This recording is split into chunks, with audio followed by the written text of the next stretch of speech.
Good evening friends. എൻ്റെ പുതിയ വീഡിയോയിലേക്ക് സ്വാഗതം. എല്ലാവർക്കും നന്മ നിറഞ്ഞ ഒരു ക്രിസ്മസും പുതുവത്സരവും ആശംസിച്ചുകൊണ്ട് തുടങ്ങട്ടെ.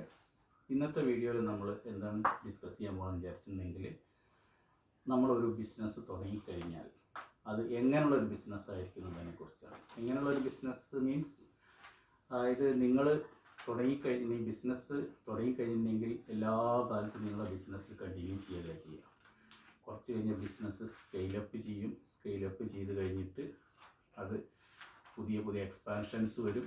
അത് കഴിഞ്ഞാൽ one fine morning you should get out of business. എന്നിട്ട് പുതിയ പുതിയ ഐഡിയകളെ കുറിച്ച് ചിന്തിക്കാനുള്ള സമയം നിങ്ങൾക്ക് കിട്ടണം. അങ്ങനത്തെ രീതിയിലുള്ളൊരു ബിസിനസ് ആയിരിക്കണം നിങ്ങൾ തുറന്നു.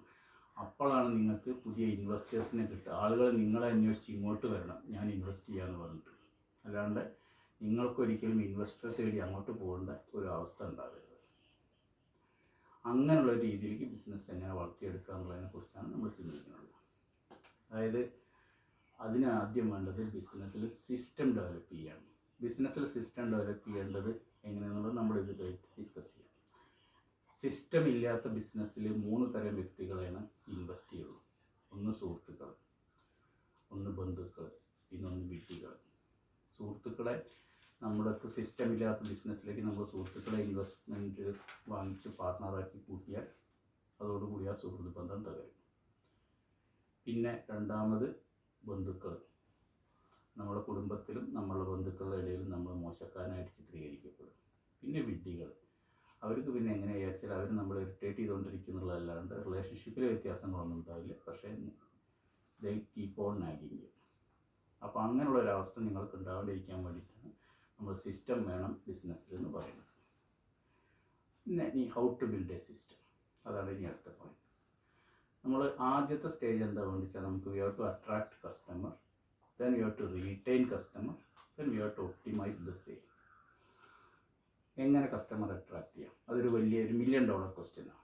എങ്ങനെ കസ്റ്റമർ അട്രാക്ട് ചെയ്യാം എന്നുള്ളതിനെ കുറിച്ച് പറയുകയാണെന്നുണ്ടെങ്കിൽ, പെട്ടെന്ന് നമ്മുടെ മനസ്സിൽ വരുന്ന ഒരു കാര്യമാണ് വില കുറച്ച് കൊടുത്താൽ. ഒരിക്കലും ചെയ്യരുത്. വില കുറച്ച് കൊടുത്താൽ നിങ്ങൾ മുടിയുന്ന കാലത്ത് ഈ വില കുറച്ച് വാങ്ങിക്കൊണ്ട് പോയ കസ്റ്റമർ ഒരിക്കലും ഉണ്ടാവില്ല. നിങ്ങൾ നിങ്ങളുടെ വിലയിൽ കോംപ്രമൈസ് ഒരിക്കലും ചെയ്യരുത്. ബട്ട് ഇംപ്രൂവ് യുവർ ക്വാളിറ്റി കൂട്ടിക്കഴിഞ്ഞിട്ടുണ്ടെന്നുണ്ടെങ്കിൽ ആൾക്കാർക്ക് വില ഒരു പ്രശ്നമല്ലാത്ത അവസ്ഥയായിരിക്കും വരിക. ക്വാളിറ്റി കൂട്ടാൻ എന്താ ചെയ്യുക?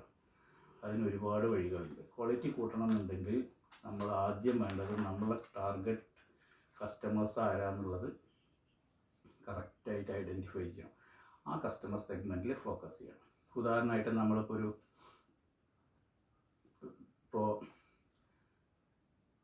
പിന്നെ ഓർഗാനിക് പ്രോഡക്റ്റാണ് വിൽക്കണമെന്നുണ്ടെങ്കിൽ ഓർഗാനിക് പ്രോഡക്റ്റ് യൂസ് ചെയ്യുന്ന ആൾക്കാരെ വേണം നമ്മൾ ടാർഗറ്റ് ചെയ്യാൻ.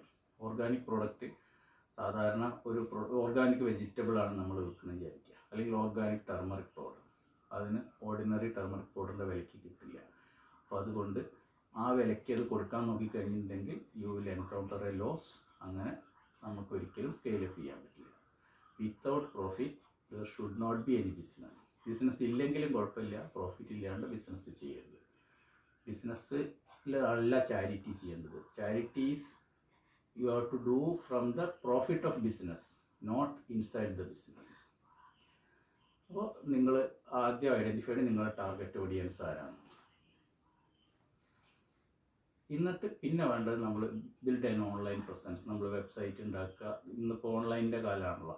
വെബ്സൈറ്റ് ഉണ്ടാക്കുക, സെർച്ച് എൻജിൻ ഒപ്റ്റിമൈസേഷൻ നടത്തുക, പിന്നെ സോഷ്യൽ മീഡിയ പ്രൊമോഷൻ നടത്തുക, അതുപോലെ register your business in online, ഗൂഗിളിൽ ഒക്കെ രജിസ്റ്റർ ചെയ്യുക. അങ്ങനെ നിങ്ങൾക്ക് നിങ്ങളുടെ ബിസിനസ് സ്കെയിലപ്പ് ചെയ്ത് കൊണ്ടുവരാൻ പറ്റും. പിന്നെ നമുക്ക് കസ്റ്റമർ അട്രാക്ട് ചെയ്യാൻ അടുത്തായിട്ട് റെഫറൽ പ്രോഗ്രാംസ് കണ്ടക്ട് ചെയ്യാം. അതായത് ഇപ്പോൾ ഒരാൾ കസ്റ്റമർ എ നിങ്ങളൊരു പ്രോഡക്റ്റ് വാങ്ങി, അവർക്ക് പ്രോഡക്റ്റിൻ്റെ ക്വാളിറ്റി നല്ലതാണെന്ന് തോന്നിക്കഴിഞ്ഞിട്ടുണ്ടെന്നുണ്ടെങ്കിൽ they will refer to someone. അപ്പോൾ അങ്ങനെ റെഫറൽ ബോണസ്, റെഫറൽ കൂപ്പൺസ്, അങ്ങനത്തെ കാര്യങ്ങളൊക്കെ നമ്മൾ വെബ്സൈറ്റിൽ ആഡ് ചെയ്ത് കഴിഞ്ഞിട്ടുണ്ടെന്നുണ്ടെങ്കിൽ you will get good reference. പിന്നെ ഇൻട്രൊഡക്ടറി ഓഫർ, അങ്ങനത്തെ കാര്യങ്ങളൊക്കെ ഇതാക്കാം. പക്ഷേ ഇൻട്രൊഡക്ടറി ഓഫർ കൊടുക്കുമ്പോഴും ചിന്തിക്കേണ്ട ഒരു കാര്യം, never compromise on your price. പിന്നെ അടുത്തത് ഇംപ്രൂവ് യുവർ നെറ്റ്വർക്കിംഗ്. അതായത് പുതിയ പുതിയ റിലേഷൻഷിപ്പുകൾ ഉണ്ടാക്കുക, ലോക്കൽ ഈവൻറ്റ്സ് അല്ലെങ്കിൽ പിന്നെ നമ്മളെ സ്റ്റേറ്റ് അടിസ്ഥാനത്തിൽ അല്ലെങ്കിൽ ഡിസ്ട്രിക്റ്റ് അടിസ്ഥാനത്തിലുള്ള ഈവൻറ്റ്സിലൊക്കെ പാർട്ടിസിപ്പേറ്റ് ചെയ്യുക. അതുപോലെ go for cross promotion. Cross promotion എന്ന് പറഞ്ഞിട്ടുണ്ടെന്നുണ്ടെങ്കിൽ നിങ്ങളിപ്പോൾ ഒരു പ്രൊഡക്റ്റ് എ വിൽക്കണം, വേറൊരു ആളുണ്ട് അയാൾ പ്രൊഡക്റ്റ് ബി വിൽക്കണം.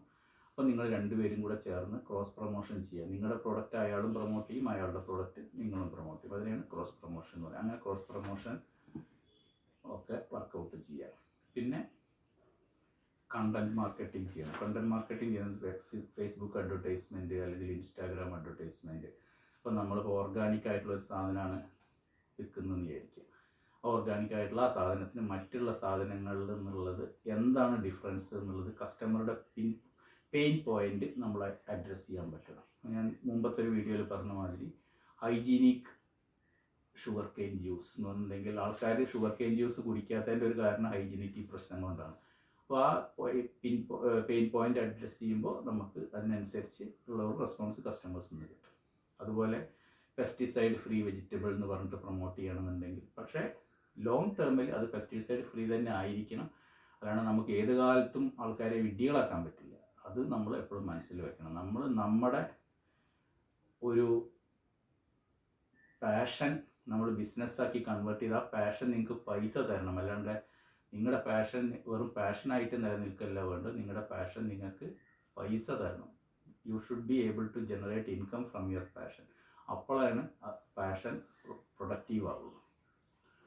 പിന്നെ അടുത്തത് കസ്റ്റമർ റിവ്യൂ വളരെ ഇമ്പോർട്ടൻ്റ് ആണ്. കസ്റ്റമേഴ്സിനെ കൊണ്ട് നിങ്ങളുടെ വെബ്സൈറ്റിൽ റിവ്യൂസ് എഴുതിക്കാം. അതുപോലെ സക്സസ് സ്റ്റോറീസ് ഷെയർ ചെയ്യാൻ പറയാം. നിങ്ങൾ പ്രോഡക്റ്റ് ഉപയോഗിച്ചുകൊണ്ടുണ്ടായ ഗുണങ്ങൾ, വാട്ട് ഡിഫറൻസ് യു ഫീൽ, അങ്ങനത്തെ കാര്യങ്ങൾ ഷെയർ ചെയ്യാൻ പറയാം. പിന്നെ ഇപ്പോൾ ഒരു സോഫ്റ്റ്വെയർ അല്ലെങ്കിൽ അങ്ങനെ എന്തെങ്കിലും ഒരു പ്രൊഡക്റ്റാണ് വിൽക്കുന്നതെന്നുണ്ടെങ്കിൽ അതിന് പ്രോപ്പർ ട്രെയിനിങ് കൊടുക്കണം. എപ്പോൾ കസ്റ്റമർ സർവീസ് കൊടുക്കണം, വാറണ്ടി കൊടുക്കണം. ഇപ്പോൾ ചില കമ്പനിക്കാർ പറഞ്ഞു കേട്ടിട്ടില്ലേ, നമ്മൾ ചില സ്ഥലത്തു നിന്ന് സാധനങ്ങൾ മേടിക്കുമ്പോൾ സാർ എപ്പോൾ എന്ത് കംപ്ലൈൻറ്റ് ഉണ്ടെന്നുണ്ടെങ്കിൽ കൊണ്ടുവന്നാൽ മതി, നമുക്ക് നേരേക്ക് തരാം. അത് നമ്മുടെ കസ്റ്റമറെ കോൺഫിഡൻസ് കൂട്ടും. അതേ സമയത്ത് ഇപ്പോൾ ചില ഈ വാഹനങ്ങളുടെ ബിസിനസ്സിലൊക്കെ ഉണ്ടാവും എക്സ്റ്റെൻഡഡ് വാറണ്ടി 1500 രൂപ അഡീഷണൽ തന്നു കഴിഞ്ഞിട്ടുണ്ടെന്നുണ്ടെങ്കിൽ 2 years വാറണ്ടിയാണ് സാറേ കമ്പനി തരുന്നത്, we will give you another 2 years. അപ്പോൾ 1500 രൂപ മേടിച്ചിട്ടുണ്ടെന്നുണ്ടെങ്കിൽ ഈ 2 yearsൻ്റെ ഉള്ളിൽ എക്സ്റ്റെൻഡഡ് വാറണ്ടിക്ക് ക്ലെയിം ചെയ്യാൻ വരുന്നവർ വളരെ ദുർലഭമായിരിക്കും.